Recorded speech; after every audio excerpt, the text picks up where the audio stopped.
Alors bonjour tout le monde. Je ne sais pas si vous avez eu l'occasion d'écouter, de voir le shiur précédent. C'est un shiur du Mesilat Yesharim, où le Mesilat Yesharim avait posé, avait remis les pendules à l'heure. Que la situation de l'homme est de se préparer à devenir un Ben Olam Haba.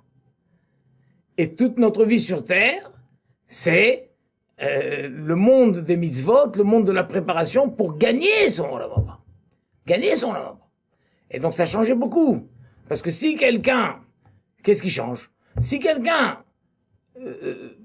pense ou prétend que toute notre existence, c'est de vivre dans ce monde-ci. C'est ça la vie. Alors forcément, son seul souci, ce sera de profiter au maximum de cette vie. Profiter au maximum, tirer le maximum de plaisir de chaque élément qu'il y a dans ce monde. Chaque élément qu'il y a dans ce monde. Et je voulais vous parler aujourd'hui de la relation de l'homme avec son gouffre, avec son corps. Si, Hazve Shalom, quelqu'un n'arrive pas à se convaincre que toute notre présence sur Terre, c'est de préparer notre existence au Olam Haba. Olam Haba. Et quelqu'un comme malheureusement la plupart de l'humanité n'ont pas de vision sur l'Olam Haba. Pour eux, c'est Olam Hazé, c'est fini. Et donc il faut profiter au maximum sur l'Olam Hazé. Quel est le profit le plus proche, le plus immédiat qu'un homme peut tirer? C'est le profit avec son corps. Avec son corps, un homme peut passer son temps à dorloter son corps, à exciter son corps, à essayer de chercher le maximum de sensations, de plaisir que peut lui procurer son corps. Oh, Hazve Shalom. La Torah, c'est tout le contraire. La Torah, c'est de dire à l'homme, Hachem dit à l'homme, voilà, je t'ai donné des outils pour préparer ton Olam Haba, pour gagner ton Olam Haba. Et le plus bel outil que je t'ai donné, c'est ton corps. Ton corps, prends soin de ton corps. Prends soin de ton corps. Attention, que ton corps soit en bonne santé, que ton corps soit détendu. Sens-toi bien dans ton corps. Parce que c'est le plus bel outil que tu vas utiliser pour faire toutes les mitzvot. Avec quoi on fait toutes les mitzvot? Avec le corps. Les malachim ont dit à Hachem, mais qu'est-ce que tu donnes la Torah aux hommes? Laisse-la nous à nous. Hachem a dit, vous avez un corps? Il faut un corps. Pour faire la Torah, il faut un corps. Faire les mitzvot, mettre des tefilines, faire le lulav, accrocher une mezouza, étudier la Torah, faire du chesed, faire de la tzedaka, tout! Aller marcher à la choule, aider quelqu'un à apporter le corps. Le corps, c'est le plus bel outil qu'Hachem nous a donné pour faire les mitzvot. Et c'est là. Et toute la vie de l'homme, il y a un combat. Il y a un combat. L'homme, il est composé de sa neshama. Sa neshama qui vise vers le haut. Sa neshama qui vise vers le haut. Et qui veut de la spiritualité. Et qui n'est heureuse que quand elle entend une belle idée. Une belle musique. Un pot de Vartora. Quelque chose qui va élever, une belle aspiration. Et le corps qui tire vers le bas. Une recherche de plaisir. Ou de la fainéantise, de la fatigue. Et il y a cette guerre, chacun tire de son côté. Vous savez qu'il y a un pasouk merveilleux dans Tehillim, qui aharit les Ish Shalom. Ouvrez votre Télim, vous verrez. Pasouk 37, chapitre 37. Pasouk 37, chapitre 37, David HaMelech a dit qui aharit les Ish Shalom. Il y a une bonne finalité à l'homme de Shalom. Ah, Ish Shalom. C'est quoi l'homme de Shalom? Tu vas dire, c'est quelqu'un, lui c'est un Ish Shalom. Ah, c'est un homme de paix. Un homme de paix. On comprend tous un homme de paix. Quelqu'un, chaque fois qu'il y a une querelle entre les personnes, il fait la paix. Il réussit à faire Shalom Baït. Il réussit à faire le Shalom dans une Keïla. Il réussit à faire le Shalom entre des frères qui se bagarrent. C'est un homme de paix. Alors David HaMelech a dit, Aharit, un homme de paix, il est destiné à avoir une belle fin. Mais les Mefarshim disent, et c'est juste, que j'ai dit c'est juste, mais les Mefarshim disent, mais quel est l'homme de paix par excellence? Qui tu peux dire, ça c'est un homme de paix? Eh bien, l'homme de paix, c'est celui qui a réussi, Ishalom Aïnou She'oseh Shalom, Ben Goufo le Nafsho. Celui qui a réussi à faire le Shalom entre son gouffre et son nefesh. Le gouffre veut se reposer, le gouffre veut dormir, veut profiter, veut tout ce qu'on peut imaginer. Et le nefesh veut de la spiritualité. Eh bien, quelqu'un a réussi à faire le Shalom entre son gouffre et son nefesh. C'est beau, c'est pas beau, ça? Ça, c'est beau. Eh bien, pour nous aider à ça, c'est la suite de ce premier jour que je vous avais fait. L'homme doit se rappeler, attention, mais que ce soit clair chez lui. Que ce soit clair, se le répéter tout le temps, parce que le Yetzer Hara veut nous faire oublier cette vérité fondamentale. Ma situation définitive n'est pas le Olam Hazé, ma situation définitive est Olam Haba. Tout le Olam Hazé, c'est le chemin pour arriver à avoir mon Olam Haba. Et donc mon corps, je vais l'utiliser comme moyen de me mener au Olam Haba. Et pas Hasve Shalom comme un objet de jouissance maximum, à tirer chaque parcelle de plaisir que peut procurer mon corps, l'exploiter et au contraire réveiller, exciter, dorloter, tout ce qu'on peut faire. D'ailleurs, tout ce que la culture occidentale a créé, la sculpture du corps, les peintures, peindre des corps nus, dans tous les aspects, tout ça c'est la culture du corps. Pourquoi? Parce que on est dans une croyance où le Olam Hazé, c'est lui la finalité. C'est lui la finalité. Et d'ailleurs, toute la réflexion de tous les laboratoires pharmaceutiques, je sais pas, les fabricants de vêtements, tout le monde ne pense qu'à ça, comme on dit. À quoi? À pouvoir tirer au maximum les ressources de plaisir que peut donner le corps. Si on peut créer des pommades qui vont donner encore un maximum de plaisir, ou si on peut créer des tissus qui vont donner un sentiment de encore éprouver du plaisir en les revêtant, etc. Pas la peine de donner des exemples, mais on voit bien que la recherche du monde entier, c'est d'essayer d'exploiter du bout de l'ongle que avoir maximum de plaisir. Uniquement pour ça, uniquement ça. Et la Torah, c'est tout le contraire. La première éducation de la Torah commence par ça. Tu as un corps, prends-en soin, qu'il soit en bonne santé, soit propre, soit détendu, parce que c'est le plus bel outil pour faire ta Avodat Hashem. Et je voulais vous citer une Gemara fantastique dans les Darim. Dans les Darim, on nous raconte l'histoire que Shimon HaTzadik a racontée. Shimon HaTzadik, c'était un Kohen Gadol. Et Shimon HaTzadik a dit, moi, de ma vie, je n'ai jamais consommé le sacrifice, le korban, qu'a mené un nazir tabé. Donc je vais expliquer. On sait tous qu'est-ce que c'est qu'un nazir. Un nazir, la Torah prévoit qu'un homme ou une femme peut, à une période de sa vie, ou à plusieurs périodes de sa vie, décider de prendre un certain recul avec les plaisirs de ce monde, essentiellement avec la consommation du vin, de tout ce qui provient de la vigne, d'éviter les contacts pour éviter de devenir tamé, ne pas se couper les cheveux. Le nazir, il y a une attitude du nazir, et pour certaines raisons, quelqu'un, à un moment de sa vie, peut décider de devenir nazir.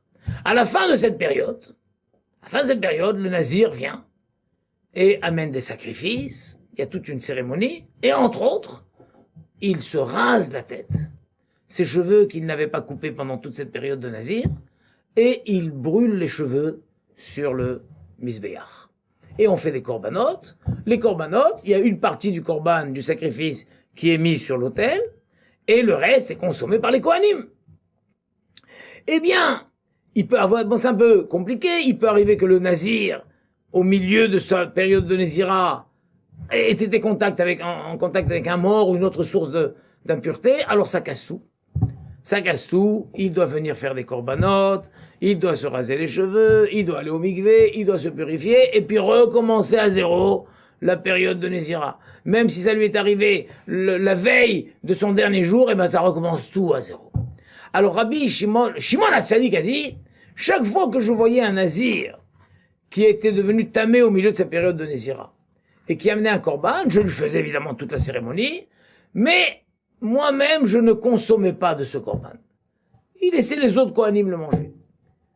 Voilà, il semble que Shimon HaTzadik ait considéré que un nazir qui soit devenu tamé, il n'a pas été sérieux dans sa nazira, il n'a pas pris suffisamment de précautions, ou la raison même pour laquelle il est devenu un nazir n'était pas si élevée que ça. En tout cas, Shimon HaTzadik avait certaines raisons secrètes à lui, qui faisaient qu'il n'a pas consommé le korban d'un nazir tamé. Sauf une fois. Shimon HaTzadik. J'ai vu un jour un jeune homme arriver du sud, du Darom, peut-être de Beersheva. Un jeune homme. Qu'est-ce qu'il était beau. De l'histoire même, il semble que ce jeune homme devait avoir 15-16 ans. C'est un jeune homme encore, on va le voir. On va le comprendre, je suppose que vous allez être d'accord avec moi. Il était beau, et il avait une belle chevelure, et des mèches qui lui tombaient le long du visage. Et je savais que maintenant, il va faire son korban, et on va devoir raser toute cette chevelure, et la brûler sur le misbéach.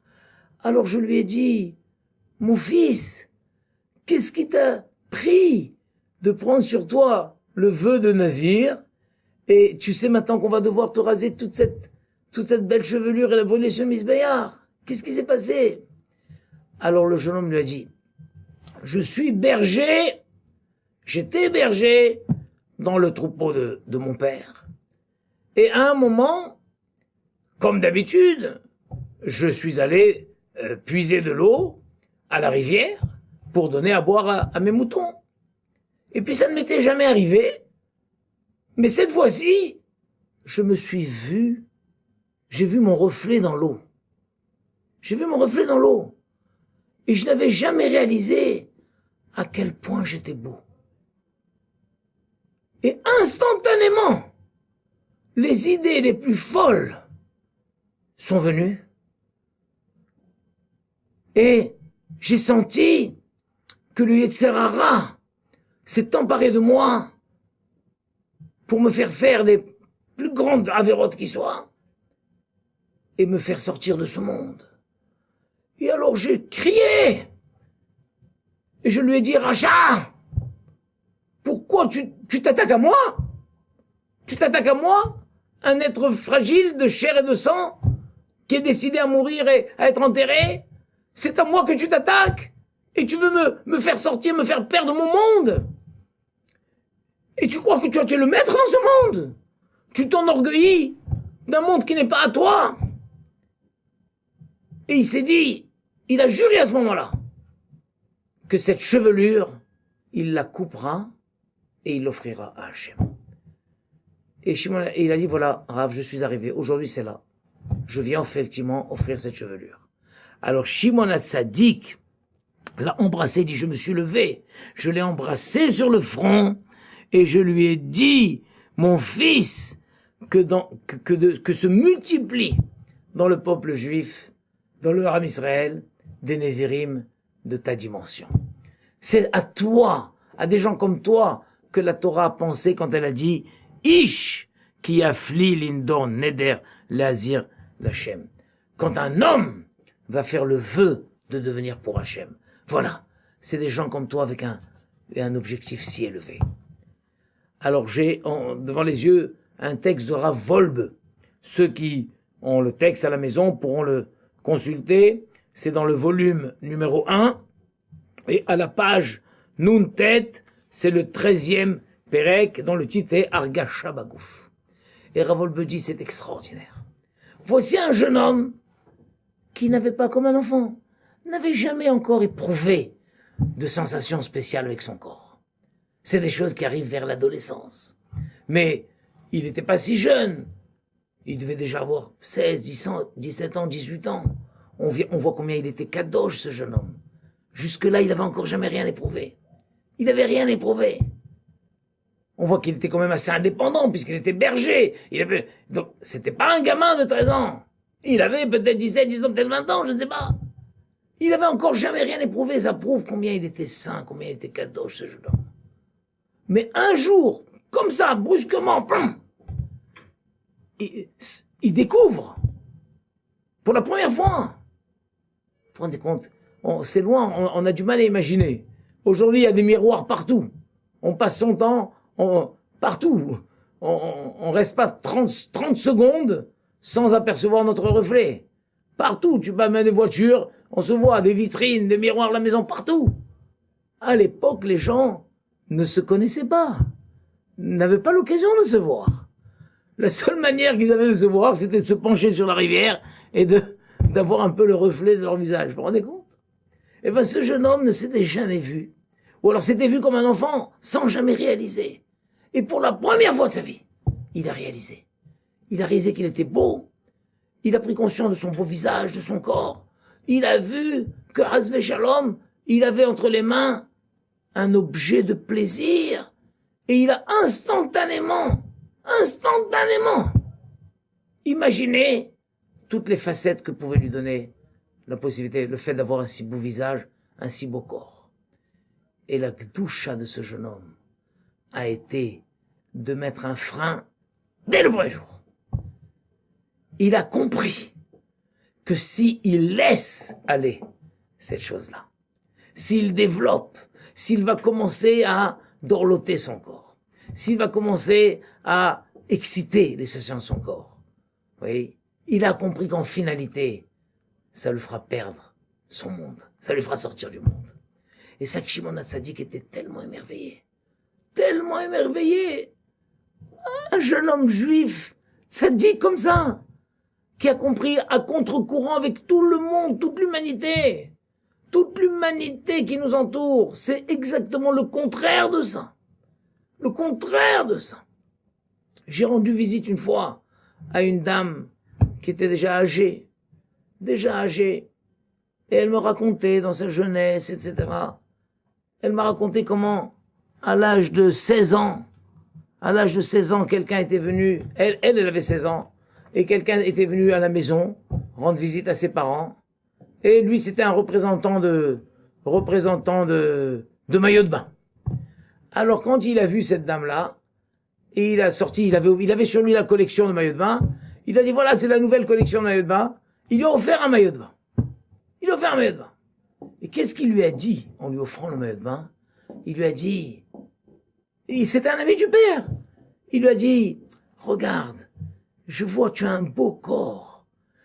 Un corps comme ça, c'est péché de le cacher. Vous vous rendez compte? C'est péché de le cacher, il lui a dit. Et cette dame-là a dit, elle est allée, elle a mis ce maillot de bain, elle s'est trouvée belle, elle est allée à la plage, etc., etc.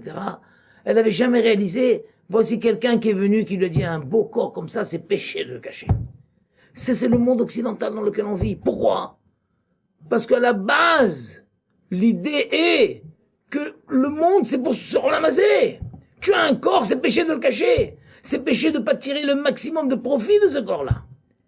Mais attention, la Torah te dit non, ton corps, c'est péché de pas l'utiliser comme un outil pour Avodat Hashem. le plus bel outil que tu peux avoir pour servir Hachem, c'est ton corps. Donc attention, je suis pas en train de dire qu'il faut négliger le corps, au contraire. Au contraire, donne à ton corps tout ce qu'il a besoin pour qu'il soit en forme pour servir Hachem Yitbarach. Vous vous rendez compte? Voilà, c'était ça la deuxième partie du premier cours qu'on avait vu, où Bezat Hachem, tout au long de nos shiurim, on essaiera un peu de remettre les pendules à l'heure et de donner à chaque chose sa véritable dimension, sa véritable valeur, Bezat Hachem, et qu'on fasse pas fausse route. Qu'on fasse pas fausse route et que le cap soit toujours bien dirigé vers notre Olam Haba Bezat Hachem. Amen, Ken Yaratzon. Hatzlacha, à la prochaine fois, Bezat Hachem.